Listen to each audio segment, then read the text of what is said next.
আসসালামু আলাইকুম রহমতুল্লাহি ওয়া বারাকাতুহু। আমি মোহাম্মদ এনামুল ইসলাম আছি মালয়েশিয়া থেকে।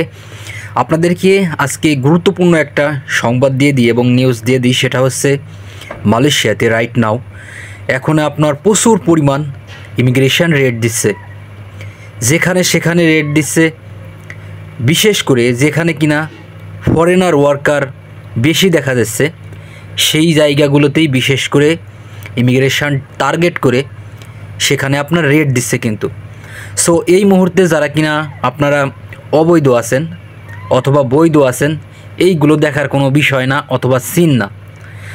আপনারা যদি শহর অঞ্চলগুলোতে এই ছুটির দিনে বেড়াতে যান, যদি আপনারা ইমিগ্রেশনের রেটের অথবা আওতায় পড়ে যান, সেই ক্ষেত্রে আপনারা বৈধ আছেন কিনা অবৈধ আছেন এই জিনিসটা দেখার সময় নাই, ডিরেক্ট আপনাদেরকে গ্রেপ্তার করে নেবে অথবা তারা কিন্তু ভ্যানে তুলে নেবে।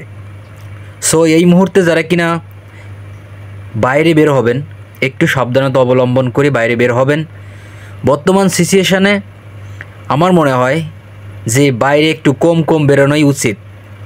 যত কম বেরোনো যায় ততই উচিত, ততই ভালো। কারণ বর্তমান সিচুয়েশানে করোনার আপডেট দিন দিন কিন্তু মালয়েশিয়াতে বাড়তেছে। সব কিছু একটা একটা খারাপের দিকে যাচ্ছে কিন্তু।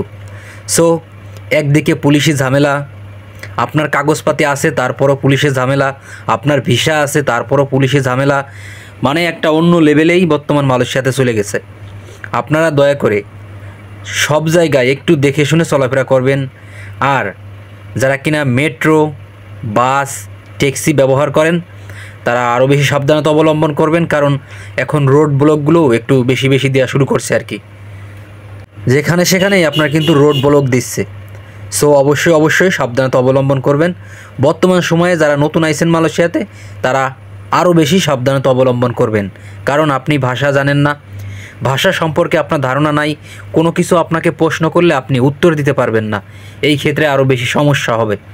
আপনার ভিসা পাতি থাকলেও যদি ইমিগ্রেশন আপনাকে প্রশ্ন করে, আপনি যদি উত্তর না দিতে পারেন, সেই ক্ষেত্রে সবচেয়ে বেশি সমস্যার সম্মুখীন হতে হয়।